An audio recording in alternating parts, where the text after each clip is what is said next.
এখন বাজে 6:30। আমার বর চলে আসলো কাজ থেকে। দেখি কি কি বাজার করে নিয়ে আসছে, রান্না করতে যাব। তাই আমি আগে ব্লগ শুরু করে দিলাম। এখনই আসবে, ঘরের ভিতরে দেখতে থাকো। এটা ধুয়ে দিয়েছিলাম কালকেই, আজকে শুকাইলো, কালকে শুকায়নি। খুবই মোটা, বিরক্ত লাগে যে এরকম কাপড় ধুতে না। চলো কি কি নিয়ে আসছে দেখি। এখনই চলে আসবে ঘরে, বাইকটা রাখতে গেছে। ভূতের দরজা, কি কি লেকে আসছো? এতগুলো লঙ্কা আনে, লঙ্কা না কি এগুলা, তো করলা ধরে আসছে। তার করলা, লঙ্কা, মাছ। এখানে কতগুলো মাছ আছে? 250। এ কয়টা মাছেই 250? হায় রে ভগবান। এখানে আছে করলা আর হচ্ছে কাঁচা লঙ্কা, পেঁয়াজ, আর নিয়ে আসছে বাটা মাছ। চলো এখন এগুলারই ব্যবস্থা করব।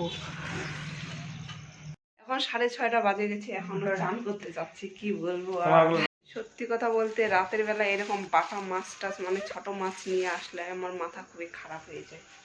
কি বলবো, রাতের বেলা এখন মশা কামড়াবে আর আমি মাছ ধোবো, খাইয়ে শেষ করে দিবে আমাকে। কিন্তু এখন যদি এটা কথা আমি আমার বরকে বলতাম যে কেন আনছো এগুলো মাছ, এখন রাগে ফায়ার হয়ে যেত আমার উপরে। বলা যাবে না। পাইছো, রান্না করো, খাও। সব কিছুতেই জ্বালা, চান করলেও জ্বালা, না চান করলেও জ্বালা। হায় রে হায় রে।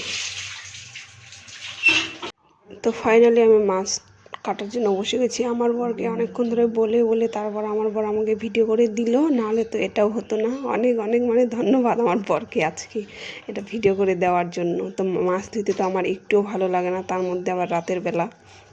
তার জন্য আমি সবসময় কাটা মাছে নিয়ে আসতে বলি। বাটা মাছটা যেগুলো আমার আইসওয়ালা মাছ ভালো লাগে না একটু। মাছ ধুয়ে নিয়ে চলে আসছি। এই যে 2টা লোক 4টা মাছ হয়ে যাবে। তেল গরম হচ্ছে মাছ ভাজার জন্য, আর এখানে দুধ গরম করতে দিব। দিনে এখনও আগে মাছটা দিয়ে দিব তারপরেই।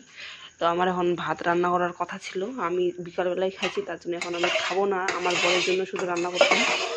তো ওর এক জায়গায় নিমন্ত্রণ আছে, খাওয়া দাওয়া, মাংস ভাত। তার জন্যই এখন আমি শুধু মাছটা ভেজে রাখবো আর দুধটা গরম করে রাখবো। তারপর আমার ছুটি, কত আনন্দ। চলো। দর্শক আমের সেরা